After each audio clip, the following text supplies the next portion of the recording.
రాజధానికి సంబంధించి రెండో విడత భూసేకరణలో రైతుల నుంచి తిరుగుబాటు వస్తుంది, వ్యతిరేకత వస్తుంది అనేది అందరికీ తెలిసిన విషయం. కొన్ని గ్రామ సభలు పెట్టి మరీ మీటింగులు పెట్టుకుంటున్నారు అనేది. అయితే ఇప్పుడు వాళ్ళు జగన్మోహన్ రెడ్డి వరకు వచ్చారు. జగన్మోహన్ రెడ్డి గారికి వినతి పత్రం అందించారు. జగన్మోహన్ రెడ్డి గారికి తమ గోడు చెప్పుకున్నారు.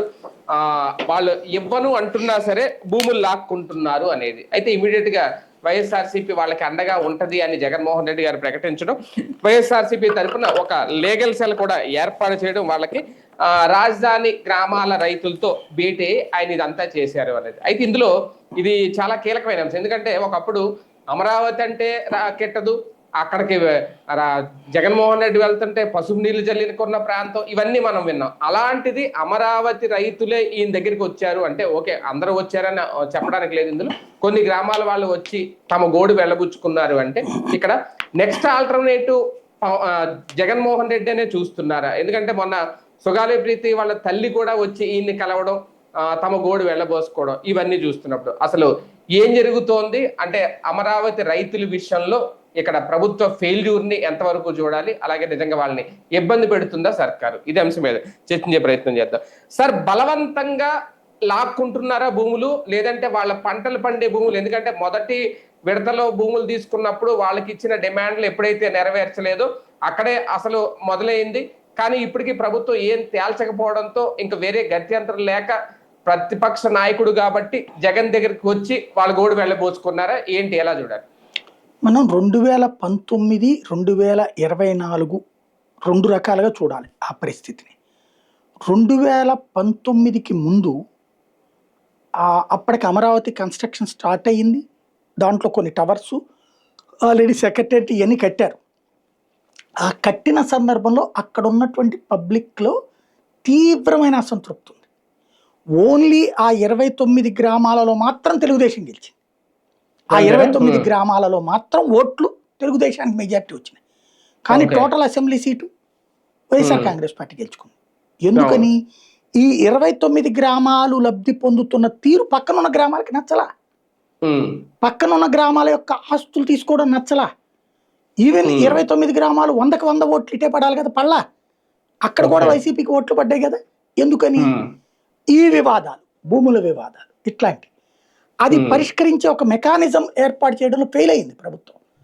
అధికారులకి పెడుతుంది, ఆ అధికారులకి అధికారాలు ఇవ్వదు, ప్లస్ ఆబ్లిగేషన్స్ ఎక్కువ ఉన్నాయి. ఆ కసిని వాళ్ళు జగన్కి ఓటేయడం ద్వారా తీర్చుకున్నారు. జగన్ దాన్ని ఆ ఆస్పెక్ట్ లో గ్రహించి చేసి ఉంటే అద్భుతంగా ఉండేది. ఆ 29 గ్రామాలతో పాటు విజయవాడ, గుంటూరుని కలిపి ఒక నగరం కింద అనౌన్స్ చేసి గ్రేటర్ విజయవాడ రాజధానిగా ప్రకటించేస్తే, గ్రేటర్ అమరావతి నేను, లేకపోతే నువ్వు విజయవాడని ప్రకటించు, గ్రేటర్ విజయవాడ చరిత్రలో నిలిచిపోయేవాడు. చంద్రబాబు నాయుడు ఫెయిల్యూర్ ని సరిచేసిన మగాడయ్యేవాడు. దాని మీద నుంచి ఆల్రెడీ ఇన్నర్ రింగ్ రోడ్డే ఇచ్చాడు, ఓ 2 ఫ్లైఓవర్లు వేపిస్తాడు, వేస్తాడు. నితిన్ గడ్కరీ వేస్తానికి రెడీ అన్నాడు. Inner ring road Vijayawada, Guntur, అమరావతిని కలిపేసి ఇన్నర్ రింగ్ రోడ్ కట్టిస్తానన్నాడు అతను. ఈయనకేమో అక్కడోళ్ళ వ్యవహార శైలి నచ్చకపోవడమా, లేదా అక్కడ ఇప్పుడు మనం గనక ఆపకపోతే వీళ్ళందరూ కోటీశ్వర్లు అయిపోతారు, అనేక మంది తెలుగుదేశం వాళ్ళు ఆ చుట్టుపక్కల భూములు కొన్నారన్న ఈ నివేదికలు, దానివల్ల వాళ్ళు మళ్ళీ కోటీశ్వర్లు అవుతారు, 10 లక్షలు, 20 లక్షలు, 40 లక్షలు కొనుక్కుని ఇప్పుడు మళ్ళీ 10 కోట్లకి వెళ్ళిపోతే వాళ్ళు బాగుపడిపోతారన్న కోపమో ఏమో తెలియదు. కానీ 3 రాజధానులు అంటూ దాన్ని పక్కన పెట్టేశాడు. ఈ పక్కన పెట్టేయడం వల్ల అక్కడ ఈయనకి ఓట్లేసిన వాళ్ళే అసంతృప్తి పాలయ్యారు. ఎలా పక్కన పెట్టడం? కనీసం ఆ రోడ్లు వేయించేసి అక్కడ కాలువలు కట్టించేసేసి ఎనఫ్ ఈజ్ ఎనఫ్, ఇది అడ్మినిస్ట్రేషన్ పని నేను నడుపుతుంటాను, మిగతాది నా పని నేను చేసుకుంటాను, నేను క్యాంప్ కార్యాలయం తీసుకెళ్లి వైజాగ్ లో కూర్చోబెట్టుకుని ఎవడు అడిగేవాడు కాదు. ఆశించినంత జరగలేదు అనుకుంటారు, అంతే. కానీ శాంతం అమరావతి రాజధాని రద్దు చేసి అది కేవలం అసెంబ్లీ రాజధాని ఉంటుంది, శాసన రాజధాని అనే అర్థం కాని ఒక, దాన్ని ఏమంటారు, అర్థమెటిక్స్ ఉంటాయి, అందరికి అర్థం కావు, ఆల్జీబ్రా అందరికి అర్థం కాదు, తెలిసినోడు నిపుణుడు, తెలియనోళ్ళు అందరికి సిరాకు. అట్లాగా అమరావతి అన్నది ఆల్జీబ్రా కిందకి మార్చుకున్నారు. దాంతో అర్థం కాని వాళ్ళందరూ ఆయన మీద ఆగ్రహం వ్యక్తం చేశారు. ఇంకోటి అర్థమైన నాబోటోళ్ళం క్లియర్ గా చెప్పాం, అది విశాఖకి తరలించడమే, రాజధాని 3 రాజధానులు కాదు, తరలించడమే, ఇవి 2 విడిగా పెట్టినంత మాత్రం ఏం కాదు అన్నటువంటి అయిపోయింది. ఇప్పుడు 24కు వచ్చేటప్పటికి అందుకనే టోటల్ తుడిచిపెట్టేశారు, తెలుగుదేశంకి ఇచ్చేసి వైసీపీని తుడిచిపెట్టేశారు, జనసేన తెలుగుదేశాన్ని గెలిపించారు. అదే రైతు కసిగా డిపాజిట్లు రావడమే అదృష్టం అనుకోవాలి, వీళ్ళు ఆ స్థాయిలో కొట్టారు దెబ్బ. అయ్యాక సమస్య ఎక్కడొచ్చిందంటే ఇది అహంకారాన్ని పెంచింది అధికార పక్షానికి. ఏ స్థాయి అహంకారం అంటే తమ వాళ్ళని బాగు చేసుకుంటూ జనాలను పట్టించుకోవడం మానేశారు. ఇంకోటి, ఒక పర్మనెంట్ సొల్యూషన్ ప్లానింగ్ దగ్గర విఫలమవుతున్నారు. ఇప్పుడు నిన్న కొంతమంది రైతులు గొడవ చేశారు, మనం కూడా వీడియో చూపెట్టాం. దాంట్లో ఏమని, మా పొలం ఇవ్వలేదండి మేము, ఆ కొండవీటి వాగు గండి కొట్టి ఆ నీళ్లు మా పొలాల్లోకి పోసారని. కొండవీటి వాగుని ఒక రిజర్వాయర్ కడుతున్నారు కొండవీటి వాగు నుంచి వచ్చే వాళ్ళని. మీరు గుర్తుంచుకుంటే నేను దాదాపుగా ఏడాది క్రితం చెప్పా ఈ మొక్క.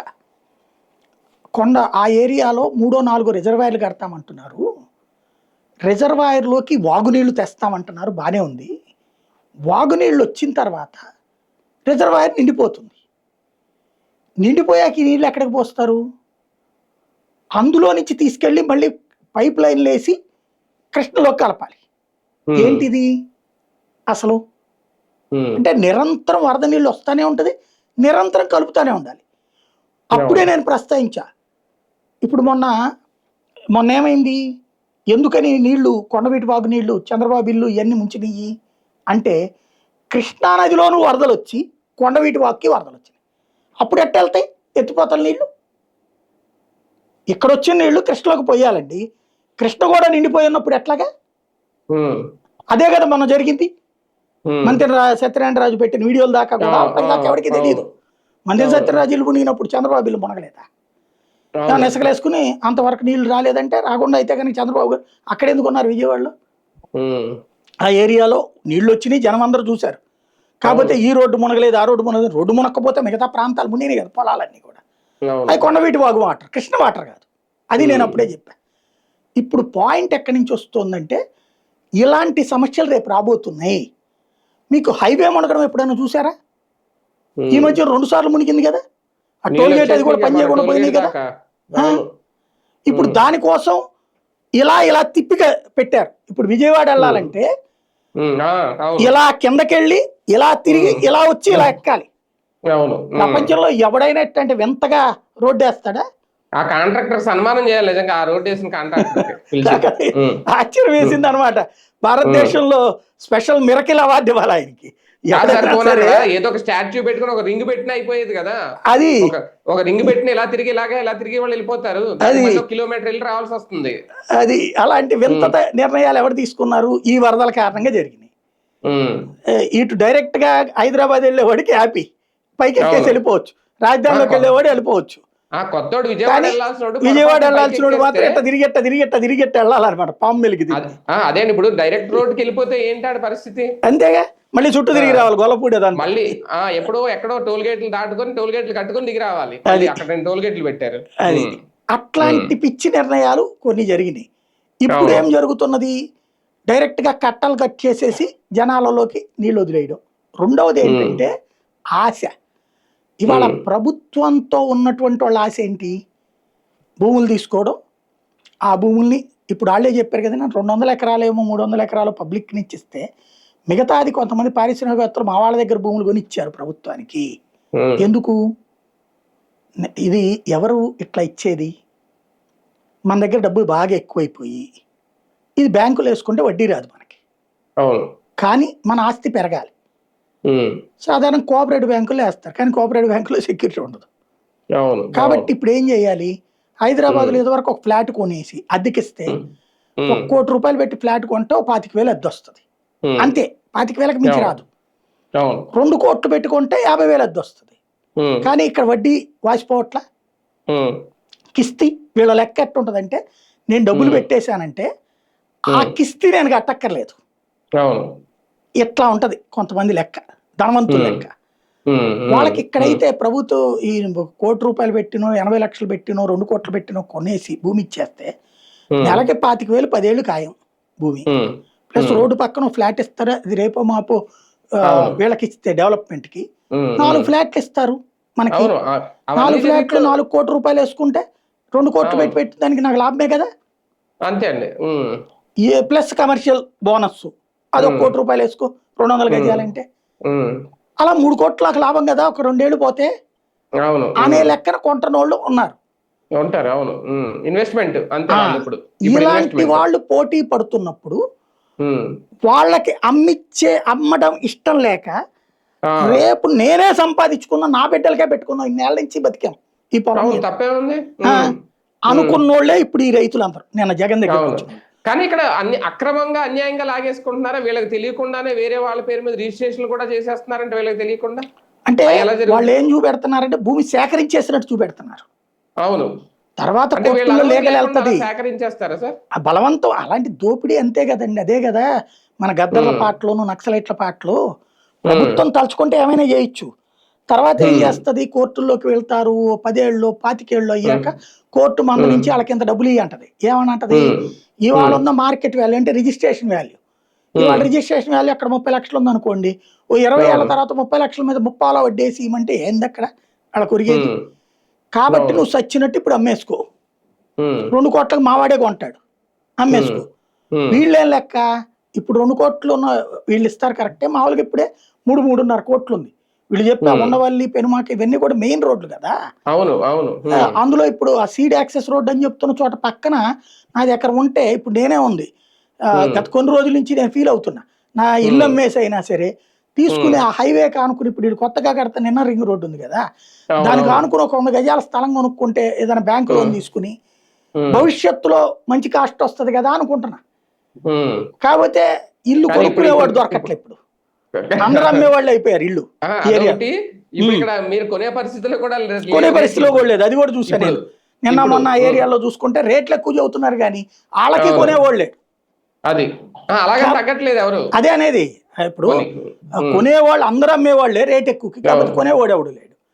ఈ సిచ్యుయేషన్ లో జరుగుతున్నప్పుడు వీళ్ళందరూ ఏమనుకుంటున్నారు, ఇవాళ 3 కోట్లు ఉంది మనం ఎందుకు వదులుకోవాలా, రేపు పొద్దున మన చేతిలోనే ఉందామంటే వీళ్ళు ఏం చేస్తున్నారు, అక్కడ దాని పేరేమంటారు ఇన్నర్ రింగ్ రోడ్ వేయాలా, రెండవది వచ్చేటప్పటికి స్టేడియం కట్టించాలా, రైల్వే స్టేషన్ కట్టించాలా, ఎయిర్పోర్ట్ కట్టించాలి. ఈ కట్టిస్తే కానీ ఇక్కడ రేట్లు రావు. ఇప్పుడు ఇవాళ మొన్న ఒక 50 ఎకరాలు ఇచ్చిన ఒక ఆసామి మాట్లాడాడు నాతో. ఒకప్పుడు మేము ఒక రకంగా సెటిల్డ్ అండి, నేను 50 ఎకరాలు ఇచ్చాను. ఒకప్పుడు మేము 4 లక్షల నుంచి 10 లక్షలు అమ్ముకున్నాం మా ఏరియాలో. అట్లాంటిది గవర్నమెంట్ అప్పట్లో 4 కోట్లు బలికింది, కానీ మేము అమ్ముకోలేదు. ఈ లోపు జగన్ వచ్చాక 40 లక్షలకు పడింది, కానీ 4 లక్షలకు పోలేదు కదా మేము. అప్పటికే 40 లక్షలు గ్రేటే. ఇవాళ 3 కోట్లు చెప్తున్నాం, కానీ కొనేవాళ్ళు లేరు.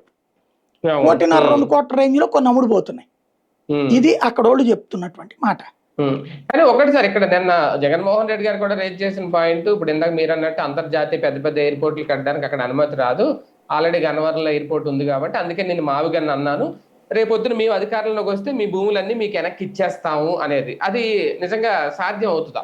అసాధ్యం. క్రిందటిసారి కూడా మాట అన్నాడు, కానీ ప్రాక్టికల్ గా ఫెయిల్ అయ్యాడే. నిజంగా క్రిందటిసారి గనక ఆ రాజధానికి సంబంధించి ఆ నిర్ణయం తీసుకుని, ఏది సెక్రటేరియట్ ఉండే ఈ మొత్తం 10,000 ఎకరాలు వేసుకొని రోడ్లు గీడ్లు అని, మిగతా 19,000 ఎకరాలు అవుతాయి ఇంకా అప్పుడు, అంతే కదా. 29,000లో ఓ 10,000 ఎకరాలు పోతే 19,000 ఎకరాలు వాళ్ళకి ఇచ్చేసి మీరు కట్టుకోండి అయ్యా షాపింగ్ మాల్స్ ఇవన్నీ అని ఇచ్చుంటే దేవుడు అయ్యేవాడు జగన్. ప్రభుత్వానికి సంబంధించిన మిగతా భూమి ఉంది కదా, అటవీ భూమి, అంటే టోటల్ 50,000 ఎకరాలు, 29,000ది అంటే 32,000 ఇచ్చారు వీళ్ళు ఎకరాలు. ప్రభుత్వంలో 18,000 ఎకరాలు ఉంది. ఆ 18 ప్లస్ ఆ 10,000 28,000తో ఎనఫ్. మిగతాది మీకు ఇచ్చేస్తున్నామంటే దేవుడు అయి ఉండేవాడు. అంతే, సరిగ్గా ట్రీట్ చేయడం చేతకాల, డీల్ చేయడం చేతకాల జగన్కి. స్టేట్మెంట్లు ఘనంగా ఇచ్చాడు కానీ ఆచరణలో ఫెయిల్ అయ్యాడు. దానికి తోడు అక్కడ వాళ్ళు కూడా ఎవరైతే లబ్ధి పొందే వాళ్ళు ఉన్నారో వాళ్ళు కోర్టులకు వెళ్ళి ప్రతిరోజు ఏదో ఒక పితలాటకం పెట్టడం, దాంతో ఇతరుల అసహనంతో ఏదేదో నిర్ణయాలు తీసుకున్నాడు. 3 రాజధానుల నిర్ణయం తీసుకున్నాడు. వాస్తవంగా ముందైతే కనుక ఇది చేయడానికే సిద్ధపడ్డాడు. ఇక్కడ ఎట్లాగే ఉంచి భారీ బిల్డింగులు వచ్చేటప్పటికి ఆ రామకృష్ణ టవర్స్ తీసుకుని సెక్రటేరియట్, ఆ పక్కన ఇప్పుడు డీజీపీ ఆఫీస్ దగ్గర ఏమో అసెంబ్లీ కడదాం అనుకున్నాడు ఇతను, ఇదే సీఎం ఆఫీస్ అది కడదాం అనుకున్నాడు. అట్లాగే ఈ హైకోర్టు వచ్చేటప్పటికి కర్నూలులో పెడదాం అనుకున్నాడు. ఫస్ట్ అసెంబ్లీని తీసుకెళ్లి అక్కడే ఉంచుదాం అనుకున్నాడు, అసెంబ్లీ ఆ ఏరియాలో ఉంచుదాం అనుకున్నాడు ఫస్ట్ అతని ప్లానింగ్. అయితే దానికి వీళ్ళు కోర్టులో వేశారు. ఉమ్, ఒకటి గొడవ అయింది. సరే అవును. అక్కడ 29 గ్రామాలు అయితే కష్టమని దాన్ని తీసుకెళ్లి గుంటూరు కార్పొరేషన్లో కలిపాడు. ఉమ్, దానికి మళ్ళీ కోర్టులో వేస్తే కోర్టులో క్యాన్సిల్ అయింది. మళ్ళీ ఉమ్, తాడేపల్లిలో కలిపాడు. దాన్ని ఉమ్, కోర్టులో వేస్తే కోర్టులో ఆపారు.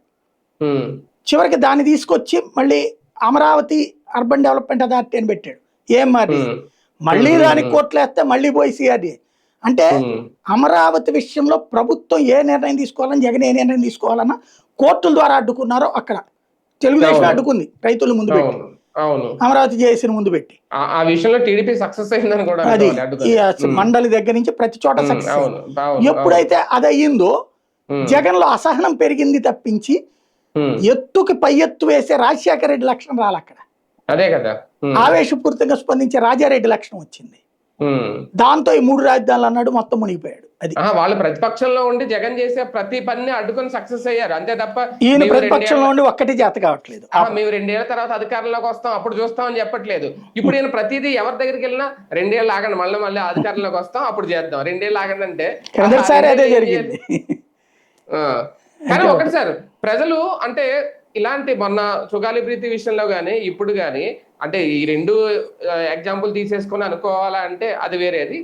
ఒక ప్రత్యామ్నాయంగా ఇంకెవరూ లేరు కాబట్టి జగన్నే చూసే పరిస్థితి కనిపిస్తోందా? నాకు తెలుగుదేశం మీద పాపం జాలేసింది.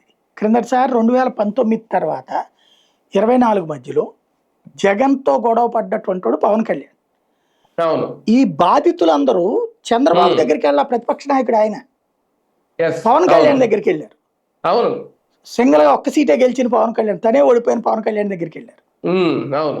ప్రశ్నించే గొంతుక కాస్త ప్రచారం అన్న వస్తుంది అనేసి. అది అవును. జగన్ ఏమి అడ్డుకోలే అది. ఉమ్, ఉమ్. ప్రతిపక్షం తర్వాతన ఈయన అట్లా ప్రతిపక్ష నాయకుడికి ఎదిగితేనే బాగుంటుంది అనుకున్నాడు ఆయన. అంటే అప్పుడు ఒక హానెస్ట్ పొలిటీషియన్ కనిపించాడు ఆయనలో కనిపించాడు. అందరికి. ఇప్పుడు వచ్చేటప్పటికి కూటమి అయ్యాక మేము రోజు వింత పత్రాలు తీసుకుంటున్నాం, చంద్రబాబు తీసుకుంటున్నాడు అని ఒకరోజు ఫోటో వస్తుంది, లోకేష్ తీసుకున్నాడు అని ఒకరోజు ఫోటో వస్తుంది, పవన్ కళ్యాణ్ తీసుకున్నాడు అని ఒకరోజు వస్తుంది, నాదెళ్ల మనోహర్ తీసుకున్నాడు అని ఒక రోజు ఫోటో వస్తుంది. అది ఆ రోజుకి పరిమితం ఉంది. నేను ఒక వింత పత్రం ఇవ్వాలి, మా ఏరియాలో మంచినీళ్ళు లేవు, మా ఏరియాలో సరైనటువంటి రోడ్లు లేవు అని నేను ఇద్దాం అనుకున్నాను అనుకోండి, నేను ఓ చిన్న టెంట్ వేసుకుని ఆ పవన్ కళ్యాణ్ గారి ఆఫీస్ ముందో చంద్రబాబు గారి ఆఫీస్ ముందో కూర్చుందాం అంటేనేమో పోలీసులు ఊరుకోరు. నా ఏరియాలో ఏ హోటల్ తీసుకుందాం అంటే అక్కడ ఏ హోటల్ ఉండి సావు. హైదరాబాద్ బెజవాడ నుంచినో గుంటూరు నుంచినో వెళ్తే వాళ్ళు ఎప్పుడు ఉంటారో తెలియదు. పొద్దునుండి రాత్రి దాకా వాటిలో కూర్చోవాలి. కనీసం ఏదైనా టీ తాగుదాం, టిఫిన్ చేద్దాం అంటే దగ్గరలో హోటల్ కూడా ఉండవు, అవతలకి వెళ్ళాలి మళ్ళీ 1 కిలోమీటర్ 2 కిలోమీటర్ల అవతల. కనీసం ఆ దగ్గరలో టేస్టాలన్నా ఉండనిస్తే బతుకుతారు జనాలు. హైదరాబాద్లో మీకు ఎన్టీఆర్ ట్రస్ట్ భవనం వాకిట్లో టేస్టాల్ ఉంటుంది, లోపల వాళ్ళకి అమ్ముతాడు, బయట వాడికి అమ్ముతాడు. అట్లా ఇక్కడ కూడా ఎన్టీఆర్ ట్రస్ట్ భవనం గాంధీ ఇదే మన పవన్ కళ్యాణ్ ఆఫీస్ దగ్గర పెడితే కొంచెం వచ్చిన వాళ్ళు తినటం కూర్చోవడానికన్నా ఒక అవకాశం ఉండదు హోటల్ లాగా. అట్ట ఇవ్వట్లా. దాంతో జనం ఏడ కూర్చోవాలి, రోడ్ల మీదనే కూర్చోవాలి. ఎంత చేస్తా వింత పత్రం అసలు తీసుకుంటాడని తీసుకోడు, ఎవరు తీసుకుంటారో తీసుకున్నది ఏం పరిష్కారం వద్దో తెలియదు. ఇప్పుడు సమస్య ఏంటయ్యా అంటే పవన్ కళ్యాణ్ కి ఇస్తే స్పందన వస్తుంది అనుకునేట్టయితే పవన్ కళ్యాణ్ ఇంత ముందు వెళ్ళి మరి అక్కడ భోజనం చేసి వచ్చాడు కదా, పెరుగన్నం తిని వచ్చాడు కదా. ఇప్పుడు ఎందుకు ఈ జరుగుతుంటే మాట్లాడట్లేదు ఆయన? అదే కదా. ఇప్పుడు మైనింగ్ విషయంలో పవన్ కళ్యాణ్ వెళ్ళి లైవ్లు ఇచ్చాడు కదా. ఇవాళ మైనింగ్ రోజు పేపర్లో వస్తున్నాయి, టీవీలో వస్తున్నాయి, ఈవెన్ ఈనాడు జ్యోతినే వస్తుంది. ఎందుకు వెళ్ళట్లా పవన్ కళ్యాణ్? అంటే పూర్తిగా వినయ విధేయ రామాగా ఉంటున్నాడు పవన్ కళ్యాణ్. ఎప్పుడైతే ఆయన అట్లుంటున్నాడో ఇంకెవరున్నారు? తెలుగుదేశం అటే ఉండే, జనసేన అటు ఉండే, బీజేపీ అటు ఉండే. ఇది ఒక ఆస్పెక్ట్. రెండవది సిపిఐ దగ్గరకో సిపిఎం దగ్గరకు వెళ్ళాలి. వాళ్ళు సిపిఐ, సిపిఎం, కాంగ్రెస్ ఈ ముగ్గురు ప్రభుత్వంలో బి టీమ్ గా ఉంటున్నారు. వాళ్ళు జగన్నే తిడుతున్నారు. దెన్ ఇంకెవడున్నాడు? ఒక్క మగాడైపోయాడు ఈయన, ప్రతిపక్ష నాయకుడు అయిపోయాడు. కాబట్టి అందరూ వస్తున్నారు. ఒకప్పుడు జగన్ తిట్టుకున్న వాళ్ళు కూడా ఇప్పుడు జగన్ దగ్గరికి వస్తున్నారు. ఇదే అమరావతి జగన్ కోరుకుంటున్నారు ఒక రకంగా మళ్ళీ, అంతే, అందుకే వస్తున్నారు. రైట్. చూద్దాం నిజంగా రైతులకి ఏ న్యాయం చేస్తారు భవిష్యత్తులో జగన్మోహన్ రెడ్డి అనేది ఒకటి. అదే నేపథ్యంలో కూటమి ప్రభుత్వం మీద, ప్రధానంగా చంద్రబాబు గారి మీద వ్యతిరేకత పెరుగుతోంది అమరావతిలో, ప్రధానంగా రాజధాని ప్రాంతంలో రైతులకు సంబంధించి ఒకసారి చెక్ చేసుకోవాలి. అదే నేపథ్యం